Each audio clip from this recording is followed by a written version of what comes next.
This man is a priest, and he knows the Bible better than I do. He said, I just have had a hard time. I've been here and having heart attacks, and I've been having problems and everything, and trying to figure out a lot of things. He said, I'm sorry I took it out on you. I really am. I apologize. And he started crying. And when he started crying, I felt sorry. You know, I hugged him, and I said, it's okay.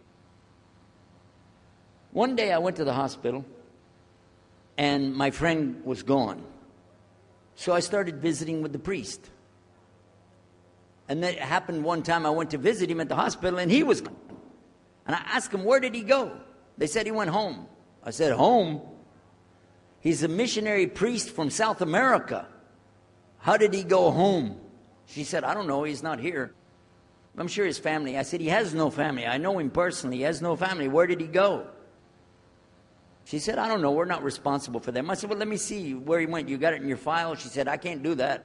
Those are locked up. Nobody can look in the file. And I got in the lady's face, and I said, listen to me. This man could die in the street right now, and it's going to be your fault. And you're going to get sued because I'm going to sue you for him. She said, okay, his folder's over there, but I'm not going to watch. I went over and I looked for it, got the address where he went. Sure enough, he was in a place where they put people that have no place to go, a shelter. So I went to the shelter, and I found him. He was still on crutches. He saw me. He started crying again. He said, please get me out of here. Get me out of here. I said, okay, come live at my house. Now, I told you the story so you can see something. Now look, I have 2 visitors in my house. One is a Catholic priest. The other is a Muslim. And I'm thinking I can get the Catholic priest and convert him to be a Protestant. At the same time, I'm going to catch the Muslim and bring him over to Christianity. High aspirations. But it didn't work. Some strange things began to happen. We would sit around the table at night to discuss what is the Bible and what's the salvation. My father has a Bible. It's called King James Version of the Bible. Most of you probably heard about it, especially any students of Ahmadiyyat or Zakir Naik. You've heard about King James Version of the Bible. But I work out of a different one that I've had since 1953. It's called the Revised Standard Version. And it says in it, King James Version has grave mistakes, grave errors, defects in it. That's what it says. So I began to preach out of mine, which doesn't match. And my father said, no, it's this way. I said, no, it's this way. Now my wife comes up with her Bible from Jimmy Swaggart. It's called The Good News for Modern Man. Okay? Totally different. It's written in modern vernacular. You can just, say anything you want to with it. You don't even recognize the Bible anymore. The Catholic priest, he's got another Bible. An older Bible with 73 books. We're working out of 66 books. And his is not even the same in the verses. It doesn't match up at all.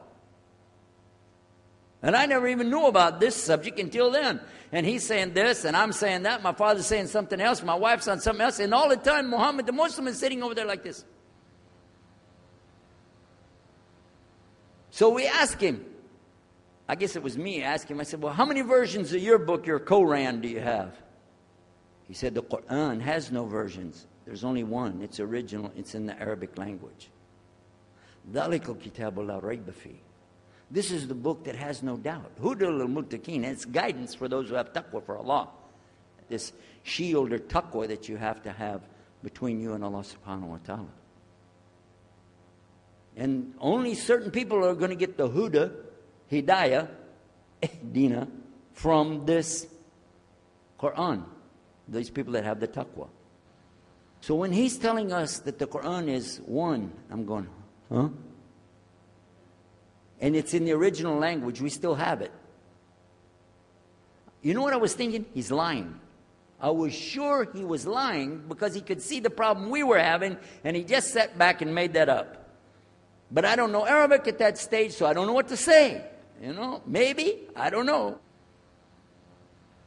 And he left it at that. He didn't try to preach. But it put a big doubt in my mind now about, we got all these books.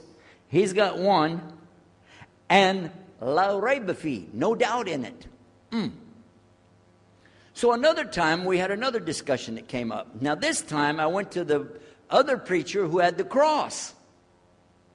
And I was asking him, I want to be able to explain the Trinity.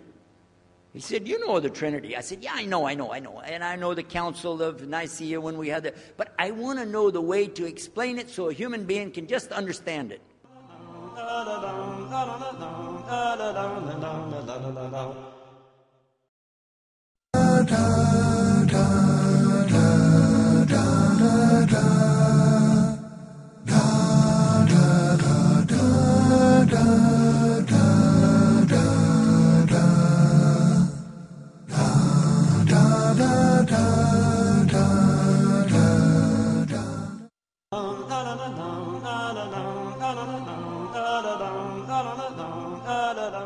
Said, okay, it's like an apple. Just take an apple.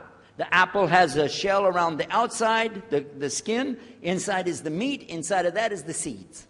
Okay? 3 things, 1 apple. That's the way. I start going back. I'm going to tell this Muslim about the Trinity. But on the way, I remember his arguing with me, his way of debating with me. I said, no, he's going to tear me apart. As soon as I say seeds, he's going to say there's more than one. So it could be 7 or 8 or 9 or 10 gods all rolled into one. No. It's got to be special. It doesn't work like that. Let me go back and try again. So I went back to him. I said, what if he says there's more than one seed in there? He said, okay. I said, and besides, it could have a worm running through it. Then that would make it go up another notch. What can I do about that? He said, okay, forget the apple. I said, okay. It's like the babe, the egg. Use the egg. The egg has a shell. Inside of the egg is the white. Inside of the white is the yellow. 3, 1 egg. That's it. That's good to go. Now I start going home again, and it hit me. Wait a minute. The egg could have a double yolk. God becomes 4, just like that. Plus, it could be rotten. I'm not going to ask him again. So at the market one day, I saw a man, and I was talking to him because I was listening to some things that Muhammad had told us about the belief in Islam, Allah is one. And so I was telling this guy, I got some doubts about the Trinity. He said, you a preacher, you have doubts? I said, yeah, it doesn't make any sense. It doesn't make any sense. How could 3 be 1? He said, okay, look. You see me? I'm one man. I said, yeah. He said, my wife? Yeah. It's 1 person. Yeah. See my son? Yeah. 3. 1. 1 family. It's the family of God. Use that. I said, there you go. The family of God. You don't get very far on that one, and you realize right away they could have another kid just like that. But worse, they could get a divorce. You want a God that can get a divorce? Huh? In Texas, if you get a divorce, your wife gets the cars, house, your retirement check, your 501, your Keogh plan.